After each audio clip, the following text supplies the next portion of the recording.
हमारे लोग जो दलित या मुस्लिम या गरीब लोग ओबीसी वाले हैं जो अम्बेडकरवादी हैं, उन लोगों के बारे में ये कहा जा रहा है कि एक व्यक्ति कुछ नहीं कर सकता। जैसे प्रोफेसर रितु के बारे में कह रहे हैं कि एक व्यक्ति एक महिला कुछ नहीं कर सकती।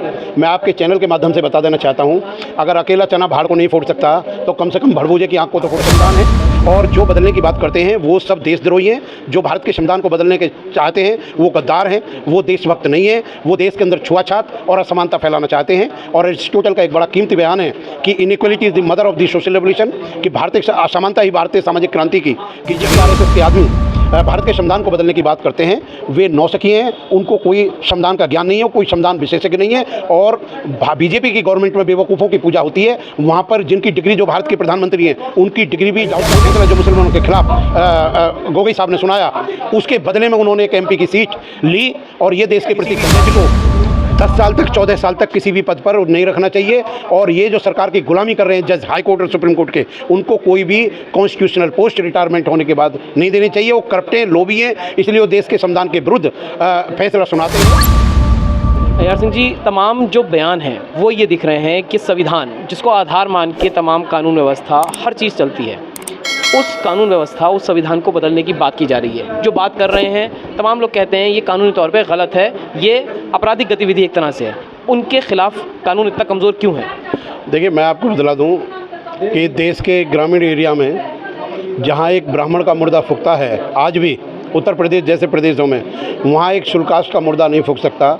जब मरे हुए लोगों में समानता नहीं आ सकती तो जीवित लोगों में समानता की आप कल्पना नहीं कर सकते। दूसरा बात मैं ये कहना चाहता हूँ कि हमारे लोग जो दलित या मुस्लिम या गरीब लोग ओबीसी वाले हैं जो अम्बेडकरवादी हैं, उन लोगों के बारे में ये कहा जा रहा है कि एक व्यक्ति कुछ नहीं कर सकता। जैसे प्रोफेसर रितु के बारे में कह रहे हैं कि एक व्यक्ति एक महिला कुछ नहीं कर सकती। मैं आपके चैनल के माध्यम से बता देना चाहता हूँ, अगर अकेला चना भाड़ को नहीं फोड़ सकता तो कम से कम भड़बूजे की आंख को तो फोड़ सकता है। मतलब भड़बूजा किसको आप चेतावनी कर रहे हैं? बता रहा किसको कहना चाह रहे हैं? मैं बीजेपी पार्टी को कहना चाह रहा हूँ। दूसरी बात यह है कि देश के अंदर एक सामाजिक क्रांति पैदा हो रही है। उस सामाजिक क्रांति को भटकाने के लिए बीजेपी ऐसी बातें कर रही है, लोगों से बयान दे रही है कि संविधान को बदल दो। भाई, संविधान बाबा साहेब डॉक्टर अम्बेडकर ने लिखा था and he was very great personality of the world.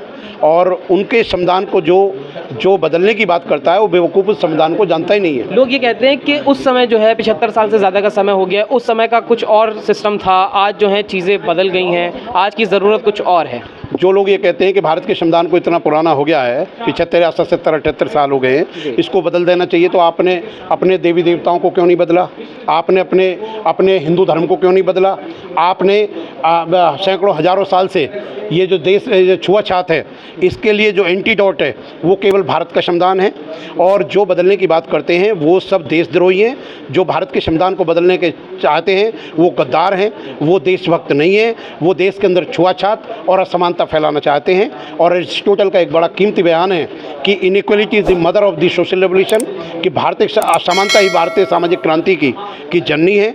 और दूसरी बात यह है कि भारत के संविधान को आरएसएस बीजेपी इसलिए बदलना चाहती है क्योंकि गरीबों को प्रोटेक्ट करता है, महिलाओं की इज्जत करता है, उनको संवैधानिक अधिकार देता है, उनको सरकारी नौकरी देता है। और भारत का जो रिजर्व बैंक है, भारत के अंदर जितनी भी इकोनॉमिक जितनी भी आर्थिक व्यवस्था हैं, उन सबको बाबा साहेब डॉक्टर अम्बेडकर का संविधान पूरी तरह से सफल है। और 70-80 साल बाद भी उद्दंडियों को सजा देने में वो सक्षम है। लेकिन जो बीजेपी आरएसएस के आदमी भारत के संविधान को बदलने की बात करते हैं वे नौसिखिए हैं, उनको कोई संविधान का ज्ञान नहीं है, कोई संविधान विशेषज्ञ नहीं है।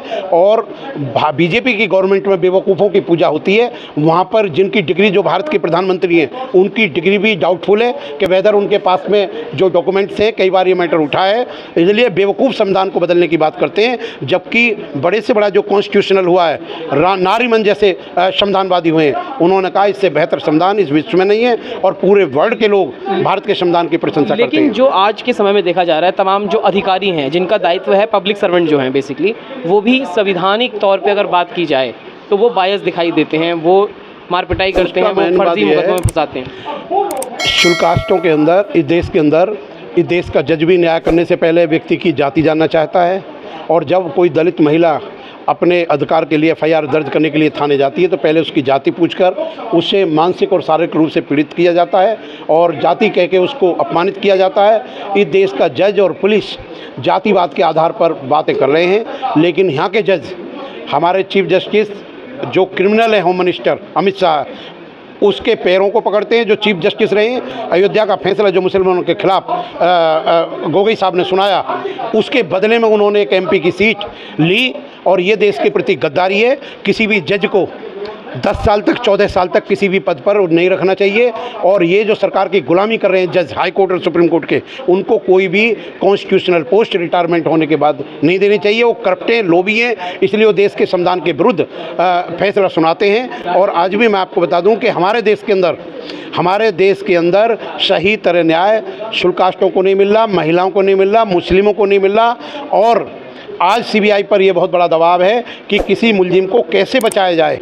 बीजेपी एक ऐसी गवर्नमेंट है जो करप्ट लोगों को बचा रही है, दोषी लोगों को बचा रही है, भ्रष्ट लोगों को बचा रही है और जो लोग बीजेपी के खिलाफ आवाज़ उठाते हैं वो उनको उनके खिलाफ में षड्यंत्र रचा के फंसाना चाहती है। कैसे बदलेगा ये जो साइकिल शुरू हुई है 2014 के बाद, ये ज़्यादा सक्रिय दिखाई दी है। 2024 में बीजेपी को हराइए, 2024 में बीजेपी को हराइए। कैसे हराएंगे? मोदी जी कहते हैं अभी 5 साल बाद ये करेंगे, 10 साल बाद ये करेंगे, 2047 तक कोई नहीं हटा सकता। जब कांग्रेस की सरकार जो हर स्टेट में उसमें थी, जब उसको लोगों ने हटा दिया तो बीजेपी की सरकार भी 2024 के बाद में नजर नहीं आएगी। देश का शुल्का जब अपने अधिकार के प्रति सचेत होगा तो वो किसी भी कीमत पर बीजेपी को वोट नहीं देगा। बीजेपी सबसे जहरीली पार्टी शुल्काष्ट मुस्लिमों गरीबों के लिए है। यहाँ पर किसी के कोई नौकरी देने का प्रावधान बीजेपी सरकार के पास गरीबों को नहीं है। भाजपा को आप जहरीला कह रहे हैं, लेकिन इसी जहरीली पार्टी को तमाम वोट मिल रहे हैं। बहुजन जो समाज है वो इकट्ठा नहीं हो पा रहा है। उसी बहुजन समाज के लोग जो हैं वो बीजेपी पार्टी के झंडे और डंडे उठाते फिर रहे हैं। बहुजन समाज 2 प्रकार के हैं। एक वो गुलाम हैं जिनमें मस्तिष्क नहीं है, दूसरे वो हैं जो शेर की तरह बहुत बहादुरी से लड़ रहे हैं। और आपका दुश्मन अगर बहुत मजबूत हो तो आपको मैदान छोड़ के नहीं होगा। आप गुलामी को स्वीकार ना करें, आप हर प्रकार के जुल्म के खिलाफ आवाज़ उठाएं और जुल्म के खिलाफ आवाज़ उठाने पर आपको जुल्म के खिलाफ अगर आप आवाज़ उठा रहे हैं तो आपको न्याय मिलेगा, आज नहीं कल मिलेगा। मोदी गवर्नमेंट ने CIO बनाने जा रहे हैं, जो CBI और ED के ऊपर इनका कंट्रोल नहीं होगा, जिसको सुप्रीम कोर्ट ने मना किया था। देखिए, जो जितनी भी आप ये कहें CBI है, ED है, वो सब बीजेपी की गुलाम है। वो RSS के लोगों के अंडर में काम कर रही है और जिन जजों को बिना योग्यता के RSS का होने के कारण लिया जा रहा है वो केवल RSS के लोगों को प्रोटेक्ट कर रही है। और इसके अलावा जितनी भी CBI और ED है वो केवल बीजेपी गवर्नमेंट गुलाम है। इसमें लोगों को धन से लूट रहे हैं, कोई न्याय नहीं मिल रहा, न्यायालय से तत्काल न्याय नहीं मिल रहा। शुल्काष्टों के केसों में ऐसे गवाहों का नाम लिख दिए जाते हैं जो अदालत में आके मुकर जाते हैं और मुकर जाते हैं। शुल्काष्ट का व्यक्ति इतना ज़्यादा शिक्षित या जुझारू नहीं है, उसे अच्छे वकील नहीं मिल पाते, वो अपने राइट का प्रोटेक्ट नहीं कर पाता। सच्चाई में यह है कि पुलिस पैसा लेकर, देखिए आप एक बात देखिए, देश की व्यवस्था की जो जुल्म हो रहा है वो सबसे गरीब आदमी है, जो जुल्मी है, जो अत्याचारी है, वो सबसे ज़्यादा मजबूत और मालदार है। वो पुलिस को खरीदता है, वो बड़े बड़े अधिकारियों को रिश्वत देता है और अपने जुल्म अपनी जाति के लोगों को उसमें गवाह डाल देता है। चार्जशीट में अदालत में जाके मना कर देते हैं। इस प्रकार शुल्काष्टों के केसों में न्याय नहीं मिल पा रहा और सुप्रीम कोर्ट, हाई कोर्ट भी हमेशा शुल्काष्टों के खिलाफ गलत बयान देती है। इलाहाबाद हाई कोर्ट ने अभी एक फैसला करा था कि शुल्काष्ट के लोग झूठे मुकदमे केवल पैसे लेने की वजह से करते हैं, वो उनका फैसला गलत है। मैं उस बात से सहमत नहीं हूँ। अगर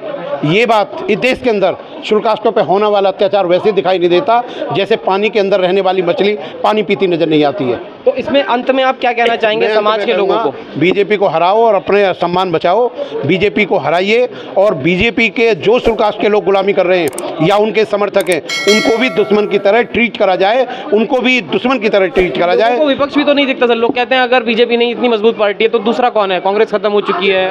कोई खत्म नहीं हुआ है। आप देखिए कि कांग्रेस की पार्टी अभी आपके सामने कर्नाटक में जीती है। जब आप एक बार जीत लेते हो तो आप पूरे देश को जीत सकते हो। हौसले की ज़रूरत है, अच्छे प्रवक्ताओं की ज़रूरत है और समाज में क्रांति पैदा करने के लिए ज़रूरत है। लेकिन मैं एक बात आपको कह दूं, जो कर्नाटक में और कांग्रेस जो जीती है, कांग्रेस प्रवास में बहुत ऊंचे लेवल के प्रवक्ता और बुद्धिजीवी व्यक्ति नहीं है। और मैं ये कहूँगा कि केंद्र में कांग्रेस की सरकार बनना शुल्काष्ट और मुस्लिमों के लिए हितकारी है, चाहे प्रदेश में किसी की भी सरकार बनती रहे। तो तमाम देश के हालात और जो तमाम मुद्दे रहते हैं उसके लिए IR सिंह जी जो हैं वो हमारे साथ मौजूद थे, तमाम कानूनी बातें भी करी हैं। इस पूरी चर्चा पे क्या सोचते हैं, क्या राय रखते हैं, कमेंट द्वारा ज़रूर साझा करें। अगली अपडेट के साथ आपके सामने फिर प्रस्तुत होंगे। नमस्कार।